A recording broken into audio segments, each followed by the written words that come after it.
Hey folks, it's Nate. It's time I got back to the drawing board, and tonight we're going to wrap up a pair of videos on Battle Angel Alita, or Alita Battle Angel, if you prefer the movie name. A couple of things to get out of the way real quick. First, spoilers. All of the spoilers are here, which is to say I'm just going to talk and I'm not going to worry about whether I'm spoiling things or not, because I need to cover stuff that's all over the place, both from the movie and from this manga, in order to really discuss what I want to dig into. So if you don't want spoilers, I would jump out of this until you've had a chance to watch the movie or read the manga, or both, whichever you're planning on doing and haven't done yet. The second thing is, of course, that I am planning on using the naming convention of the film rather than what's in these translations. They change a couple of names in here for, I presume, purposes of readability. And of course, the movie does that in a couple places too. The one place where I'm not going to use the names from the film is with the giant cyborg who loses an eye. In the film, his name is something like Grijaski, something weird like that. I looked it up again right before recording this video, and I'm still not sure how it's pronounced. I'm just going to call him Makaku, which is his name from the manga, and which is a lot easier to pronounce. And that's important because today I want to talk less about the world and the themes and more about the specific characters who inhabit the story. I'm going to talk about 5 characters with a certain amount of length, those being Alita, Ito, Hugo, Makaku, and Destinova, or just Nova in the film. And then I really feel the characters is where the film fell down in its adaptation. But I talked about the themes and the setting in my last video because I think they didn't serve the characters well because they missed themes that they were trying to spell out. And again, I'm going to talk about that more at the end. On the whole, the movie wasn't too hard on most of the characters. I did like what they did with a lot of the side characters, like Koyomi, the girl with pigtails who plays Motorball. She is a canonical character. She's actually a baby this early in the original story. That's her right there. So not a really compelling character at this stage in the story. And Koyomi is kind of a measuring stick for Alita's age. The whole story covers about probably 12 to 15 years, and so Koyomi grows up. Over the course of that time, you can kind of use her apparent age to measure time skips. She's very frequently shown shortly after a time skip, so you know how much time has passed. But I don't think the movies are going to work across the same time frame, so her being aged up doesn't really bother me. She's not the daughter of the owner of the bar Kansas, where that big bar fight takes place. That's not really important to her character, all things considered. Later on, she becomes a photojournalist. I don't know if they're going to work that into the movies or not, but obviously in this part of the story, she's too young, and we aren't missing any of that. So that adaptation didn't really bother me. They put Jashugan in the first film. I think that's kind of a mistake. It's not really clear what they're going to do with him. All I'll say is, as I mentioned in my last video, Jashugan is the most difficult opponent Alita ever has. She never beats him. And at every future encounter where she really has to dig deep in order to win a fight against someone, she almost always flashes back to her fight with Jashugan. And I mean, he's that intimidating. He cast that much of a shadow over the rest of her future career. And it really doesn't feel like they're building him up to be that kind of huge, towering presence in her life. That was a little disappointing. But now let's talk about our heroes. Let's talk a little bit about Alita herself. They did a really good job with her design. I love that. And they nailed her optimism, her positive outlook, her cheerfulness, Also, her ability to really drill down and be a little bit ruthless when fighting. Um, the one thing I kind of feel they missed with her, and there's not a perfect shot of it here, I don't think, but she can be um, she can be a little flirtatious and a little capricious. Um, so here you see her kind of like, her flirty face. She's often, as she gets more confident in fighting, she can be. She does stunts like this where like here she is actually manipulating Zappin's body to make him fight other people. So there's an element of the trickster to Alita that the movie really doesn't bring out. You can kind of write that off as her being young and inexperienced. Of course, the manga moves at a much faster pace, with each chapter being only about 30 pages or so. So her character has to develop in a more compressed time frame there. So I really don't blame the movie for not quite maturing her to that point, especially because they spend a lot of the time of the film in her more darker, her downer moments, especially the second half of the movie as Hugo is revealed as a bit of a villain.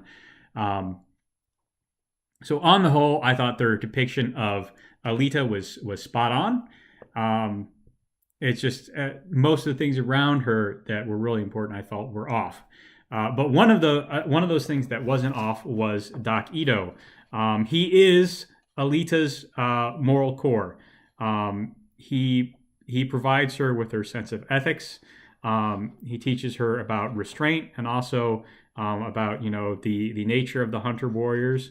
Early on in the manga, like Ito is almost as much of a main character as Alita is. He's a badass. He fights giant cyborgs. He has a rocket hammer. Ito is pretty cool, and it's only after Alita is given the berserker body and she becomes an unstoppable force of nature that Ito kind of falls to the wayside a bit. He drops out of the manga entirely after volume 2. He's not as important a character. You still see him a little bit as Alita is playing motorball, although he doesn't really approve of that. But eventually he just sort of drops out entirely, goes his own way. That's fine. The real point of Ito in the story is to nurture Alita early, and to give her a sense of duty, of right and wrong, of how to relate to others in a constructive way. He reinforces her optimistic outlook, even at times when it seems like it doesn't really suit the situations. In the events with Hugo, he encourages her in that relationship. He does clearly have hopes that it will work out, and even when it looks like things are not going to go her way, he has words of comfort for her. The one aspect of Ito that the movie changes that I thought was really important is Ito embodies the chief paradox of the whole story, which is the fight between personal desires and personal impulses, and the need to work within society as a whole. And that comes through in his work as a hunter warrior, because unlike in the movie where he's a hunter warrior because his daughter was killed and he felt like he had to do something, he has almost a Batman like backstory. And this Ito is a hunter warrior because he's a bit of an adrenaline junkie. He just likes the fight. He likes the hunt. He likes the fight. And being a hunter warrior allows him to indulge that personal impulse, which could turn very dark and very sinister, in a way that is socially responsible. And again, as the moral measuring stick for Alita, the fact that he can do both is a lesson that he presents to her. And the fact that he is trying to resolve that conflict plays into the whole theme of Alita as a story. So the third character um, that is an influence on Alita that does not balance these responsibilities is Hugo. And Hugo he is the negative aspects of the scrapyard and a character that Alita sympathizes with. He represents um, a burning desire that is indulged and allowed to run rampant on the people around him because um, he is a body part stealer, and they don't really make many bones about that. Like he's revealed as a body part stealer. I think, yeah, one chapter after he's introduced. So it does not take very long to get there, and he's still doing it to go to Ty Ferris. He has an obsession with Ty Ferris that is his ultimate undoing, just like in the movie. However, Hugo is in this story. He never really comes to that point where he repents, and that's important because Hugo is the negative part of the scrapyard. Scrap Iron City is a place that is all about uh, personal agency, personal freedom, doing whatever you want, no matter what the consequences are. And that kind of uninhibited freedom very quickly turns destructive. And not only does he rob body parts from people, but he becomes so obsessed with Ty Ferris that with Zalem. Ty Ferris is the MAGA name. But he's so obsessed with Zalem, he treats it as one true love. He throws everything away for it. Even Alita, he never commits to Alita in the MAGA the way he does in the movie, where he's taking steps to try and reform himself. He's telling these other body part stealers to knock it off, and let's go. Let's turn over a new leaf. Hugo never really tries to do that. He struggles with it, but he never makes that leap. And when he ultimately falls off the cable and dies, that tragedy is the tragedy of the scrapyard writ small. Most people in the scrapyard do not have a sense of social responsibility, of duty to other people. It's not a place where people form relationships that are strong enough to restrain them from indulging their desires and chasing after them to destructive lengths, destructive to the people around them and destructive to themselves. Hugo's death is ultimately brought about because of his fixation on getting to Zalem. And the fact that he can never move beyond it sets him up as, just another person whose agency destroys himself. And that is a theme in Battle Angel. This also happens to Jashugin, who has his brain completely remodeled by Nova in order to be a better motorball player. And eventually that work, the surgeries, the restructuring done in his brain kills him. It just shuts down because it can't handle the strain anymore. Alita never fights and beats him because he just dies before she can. It's not to say that he was such an amazing fighter that, he actually beats her. He just died before she got the validation of getting that victory. It's an interesting, he's an interesting character. I'm 99% sure his story isn't going to be in the movie, but it's not what I'm here to talk about. So let's talk about actually the first character we see this problem with, and that character is Makaku. Now he is introduced, I believe, in chapter 2. Chapter 2. He's introduced in chapter 2, so he is Alita's first big important antagonist. In chapter 1, she just fights the cyborg who was killing women, and in the manga, that cyborg was not connected to Makaku in any way. So Makaku is Alita's first big villain, and his storyline unfolds in much the same way in the manga as in the movie, except it's darker. He was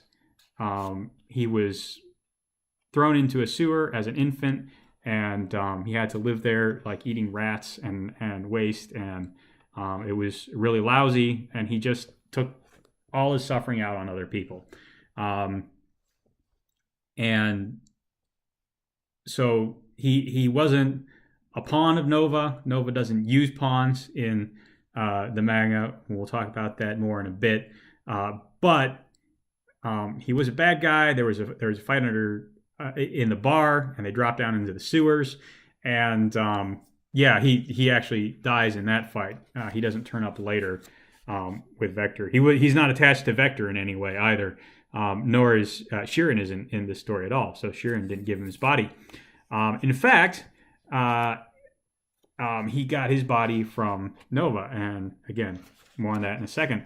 But the interesting thing is, he communicates with people through pain, and it isn't until he discovers Alita that he finds someone who will answer him in kind once he becomes powerful. At first, everyone ignores him because he's just a brat in the sewers. And later, after he meets Nova, he becomes so powerful, nobody can communicate to him in a language he understands, which is the language of pain. So he just runs rampant. He murders people. He eats their brains. Yes, he is a cannibal. Makaku is a cannibal in the manga. I have no idea why they cut that out of the movie.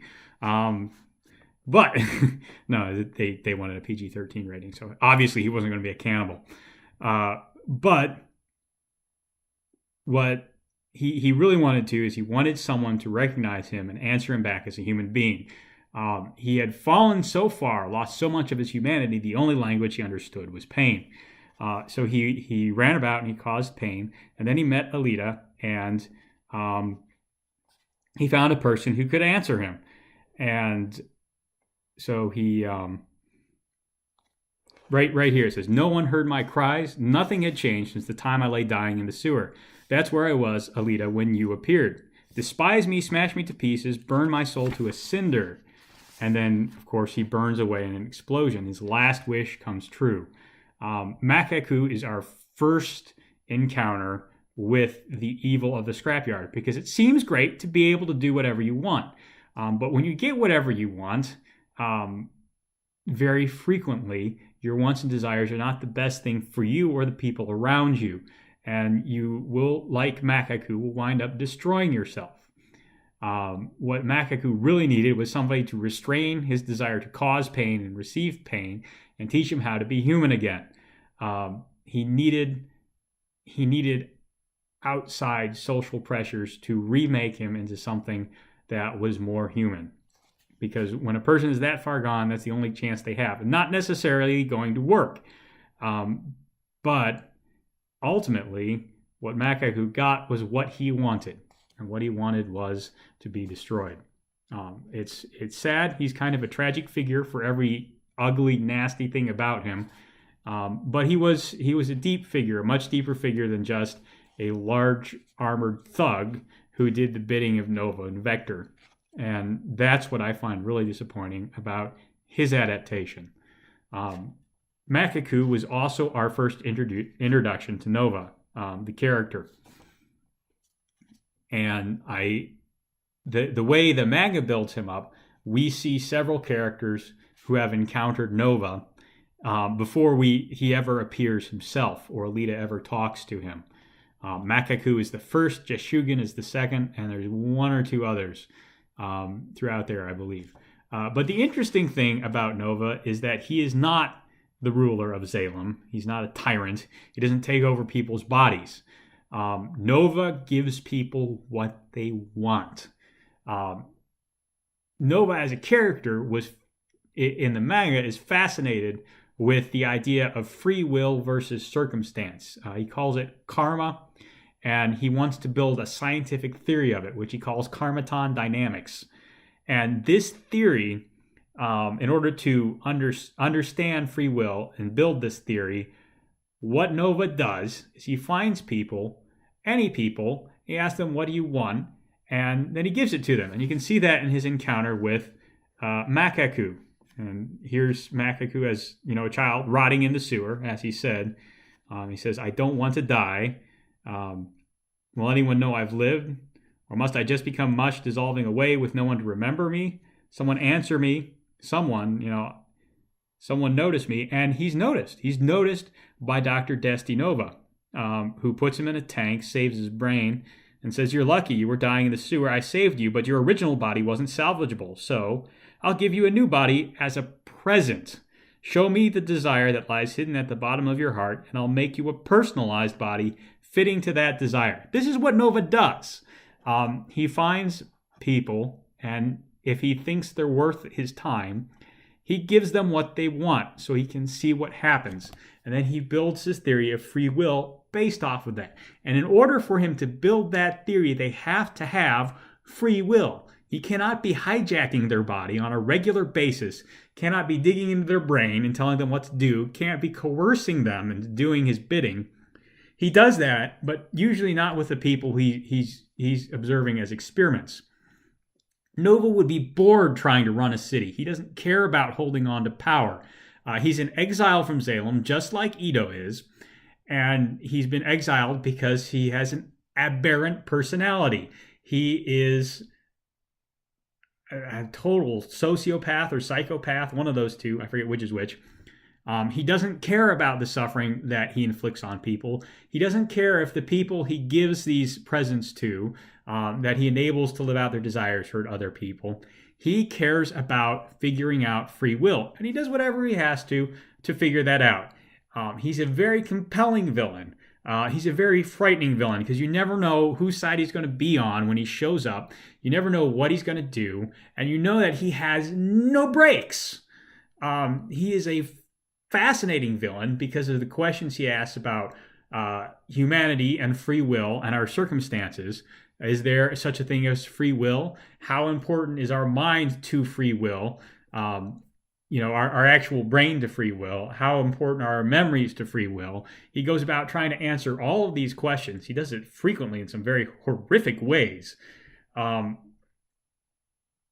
he's not a trite, all-powerful overlord who's going to keep the downtrodden and going to get even more power for himself. And that's what he was in the movie. That's the thing that pisses me off about it the most. Nova was a fascinating villain with motivations that we don't see very often in films. Most film villains these days are this, I have to secure my power, make sure I'm still on top, and, get more money and more power, more influence. I'm going to take you over and use you however I want to make that happen. Nova's the exact opposite of that. And he's supposed to be the exact opposite of that because he is all of our ugly desires manifested. He is the demon who offers you to grant your wish at a terrible price. He is a villain that we don't see very often in film and who really should have been translated more faithfully. It really upsets me that they took such a compelling villain and they made him so simplistic and trite. The characters of Battle Angel, well, they're a pretty mixed bag. Like I said, I thought they got Alita and Doc Ito pretty close. But for all the characters with negative, almost villainous aspects to them, they're almost entirely wrong. Now they did get Zapan, the hunter warrior with the Damascus blade. They got him pretty right. But he's not a very deep character. Alita makes him look stupid. He gets pissed, and he tries to kill Hugo as a result. He shouldn't have had the Damascus blade. I already talked about that. But that wasn't a very important part of his character. So, yeah. I'm actually not familiar with the character of Sheeran. I understand that she appeared in the animated OVA take on Battle Angel that came out a good 20, 30 years ago, something like that. And I've never seen that, so can't say anything about that. Ito, as far as I know, was not married in this manga. He does get married, I believe. He marries Lou in Volume 9. But that's neither here nor there. Let's see, other characters. Oh, Vector. I thought they did great with Vector. Vector was spot on. He even looks like Vector. Let me, where is he? Oh, Vector, where art thou? I thought Vector was good. He is that asshole who's just all about money. Obviously, he wasn't controlled by Nova either because Nova isn't a Zalemite or anything. And he doesn't do the whole body hijacking bit. Here we go. There's Nova. Or, excuse me, Vector. So, yeah, I thought they did a good job with Vector in the film. But all in all, they say a hero is only as strong as their villains. I don't 100% agree with that, but in this case, undercutting the villains as the film did, I think really, really hurt the film. It's still a watchable film. It's still an enjoyable film, but I really went there in the hopes of seeing this story about trying to balance our impulses and desires against the world around us that Battle Angel tells so well to be translated into film, and it's just not there. And I'm really worried that in the second film, one of the most compelling takes on that story, the Motorball Saga and the confrontation with Jeshugan, is going to be just as lackluster. So there you have it. That's why I didn't care much for Alita Battle Angel, and I really think they botched their adaptation of it. Given that Nova is the biggest villain, and he's already been established as the wrong character entirely, I don't know as you can really salvage anything out of the adaptations now. At least nothing that will make me happy as a fan of this. So I'm probably not going to go see the second one if they make a second one. What can I say? I just... You cut the knees out from under Desti Nova, and you cut the knees out from under Battle Angel. And that's the way I see it. Anyways, I hope you enjoyed that. There's a like button and subscribe button down below. Use them as you see fit, and I'll talk to you later.